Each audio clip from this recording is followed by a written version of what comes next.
Hi there, it's KC from KC's Man Cave Mechanics.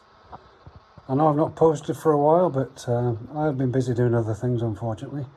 But I have been able to spend some time on the beautiful 1800S Volvo. And as you can probably see from this, the axle is back in. I welded up the chassis, if you remember, from having to fit a new captive nut for this little bit here. For that particular bit there actually, and since then all new links.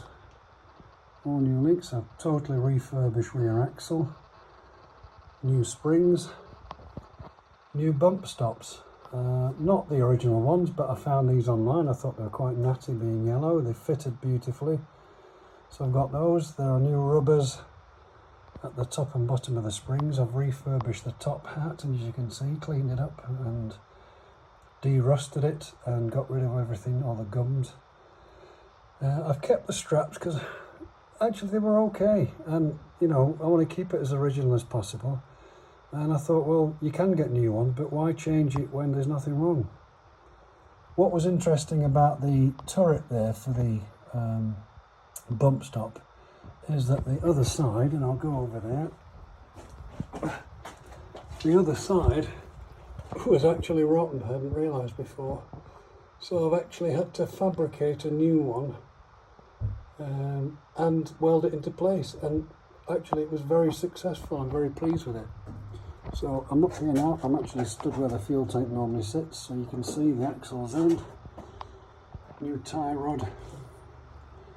Bit more cleaning up under here. I'm going to dynatrol it at some point. But one of the reasons I've not been online for a while is I'm actually in the throes of looking to move house, so that's kind of taking precedence at the minute.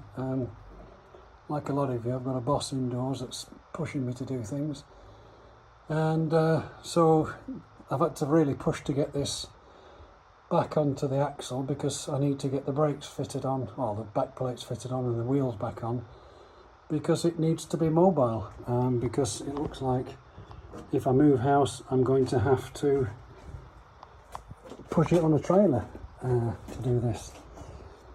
But the great thing about doing the axle was buying this piece of kit, which is a very simple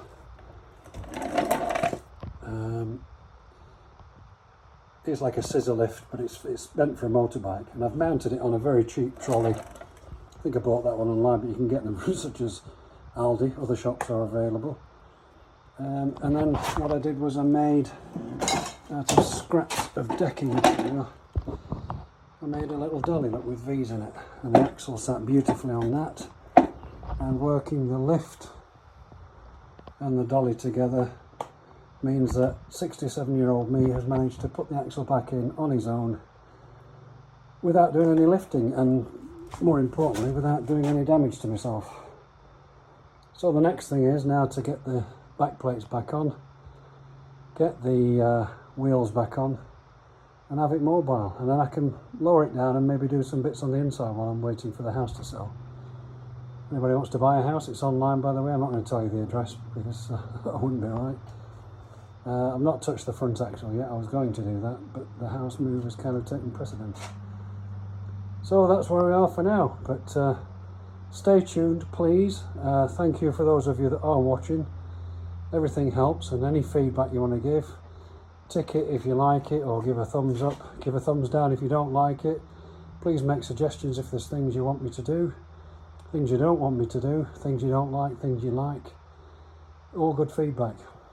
And any advice on anybody that's done this before, but hopefully this beautiful looking car will be back on the road one day, I'm hoping. So tune in. Thank you very much. Bye.